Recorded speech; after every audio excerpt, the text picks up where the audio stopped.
মাহমুদুর রহমানকে জেলে পাঠানো হয়েছে, কারাগারে পাঠানো হয়েছে। শুধু কারাগারে পাঠাইছে তা আমরা খুশি না, মাহমুদুর রহমানকে ডাইরেক্ট ফাঁসি দিতে হবে।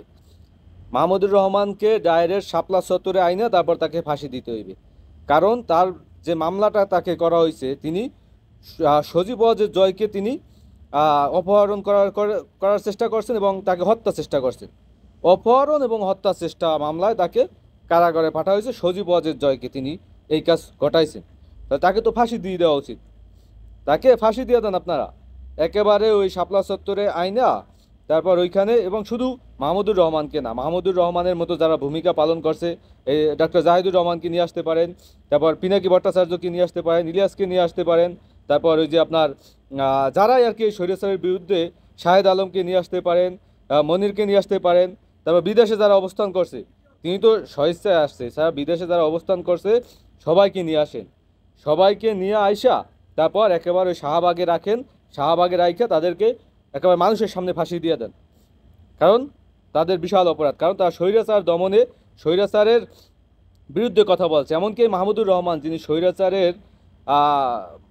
স্বৈরাচারের শুধু মামলায় দেওয়া হয়েছে তা না, বিষয়টা তাকে নির্যাতন করা হয়েছে, তাকে রিমান্ডে নেওয়া হয়েছে।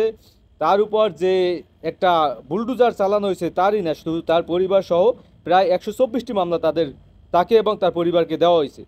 তো এই রকমের যারা নির্যাতিত নিপীড়িত হয়েছে স্বৈরাচারের আমলে, তারা আইসা যদি এই 2024 সালে গণ অভ্যুত্থানের পরও যদি তাদেরকে জেলে যাইতে হয়, আপনি অনেক নিয়ম কানুন, আইন কানুন, হ্যাডাম বালছাল অনেক কিছু কইবেন ভাই, ওগুলো আমাদের শোনার দরকার নাই।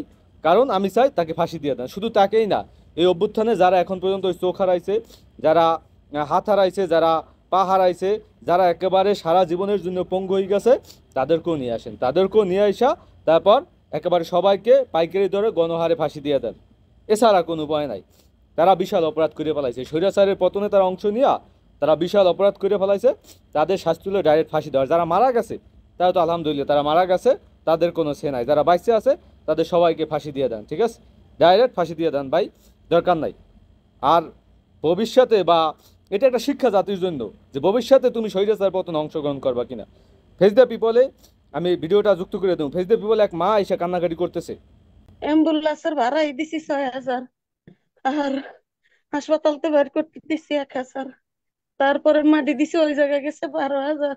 সরদি হাসপাতালে বাবা, আমার একটা মাত্র সন্তান।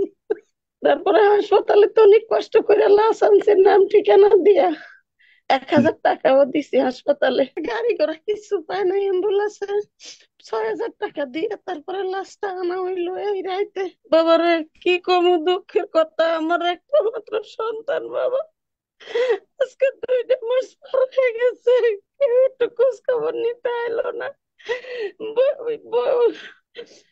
বসে গেছে নিল সাংবাদিক আইনে ই করছে। তারপরে এক মা এসে ফেস দ্য পিপলে কান্নাকাটি করতেছে। আজকে দেখলাম তিনি, তার ছেলে এই আন্দোলনে মৃত্যুবরণ করছে। সেই ছেলেকে হাসপাতাল থেকে নিয়ে আসা, অ্যাম্বুলেন্স ভাড়া করে নিয়ে আসা, বিভিন্ন জায়গায় ঘুষ দেওয়া, তারপর কবর দেওয়া সহ তার 19,000 টাকা খরচা গেছে। একটা টাকা তিনি এখন পর্যন্ত কারো কাছ থেকে সাহায্য সহযোগিতা পান নাই। তার সাথে এখন পর্যন্ত কেউ যোগাযোগ পর্যন্ত করে নাই। আপনি বুঝেন, মানে বিশাল অপরাধ করে ফেলাইছে। তারা পরিবাররাও অপরাধ করছে এবং যারা এই জীবন দিছে তারাও অপরাধ করছে। তারা সারা জীবনের জন্য পঙ্গু হয়ে গেছে। এবং দিন শেষে এই মাহমুদুর রহমানের মতো লোক যারা প্রতিবাদ করছেন, তাদেরকেও আপনারা কারাগারে পাঠিয়ে দিয়েছেন। এর থেকে লজ্জা আর হইতে পারে না।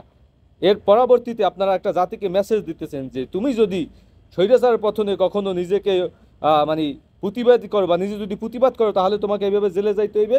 এবং যদি তুমি মৃত্যুবরণ করো, তোমার পরিবার পরিজন শেষ হয়ে যাবে। তুমি যদি পঙ্গু হও, তাইলেও তোমার পরিবার পরিজন আর্থিকভাবে ক্ষতিগ্রস্ত হইবে। অনেকে দেখলাম সেদিন পত্রিকায় 5 লক্ষ টাকা দিবে তারা, যারা মারা গেছে তাদেরকে প্রাথমিকভাবে 5 লক্ষ টাকা দিয়ে কি করবে তারা? এত ভিক্ষা করলেও 5 লক্ষ টাকা পাইবে, ঠিক আছে? মানে তাদের সাথে এক প্রকার নাটক চলতেছে, এক প্রকার নাটক চলতেছে। যারা এই গণ অভ্যুত্থানে অংশ নিছেন বিভিন্নভাবে, যারা ভয়েস দিয়া বলেন, যারা সশরীরে, যারা সরাসরি অংশগ্রহণ করছেন, তাদের সাথে এক প্রকার নাটক চলতেছে, বিশাল নাটক চলতেছে। না পাইতেছে তারা বিচার। কাউকে গ্রেপ্তার করতে পারছে এই গণহত্যায় জড়িত? একজনকে বলেন যে এই গণহত্যায় জড়িত, এদেরকে গ্রেপ্তার করা হয়েছে। আসাদুজ্জামান খান কোথায়? যিনি সরাসরি হত্যার নির্দেশ দিয়েছেন আপনার কাদের সাহেব কোথায়?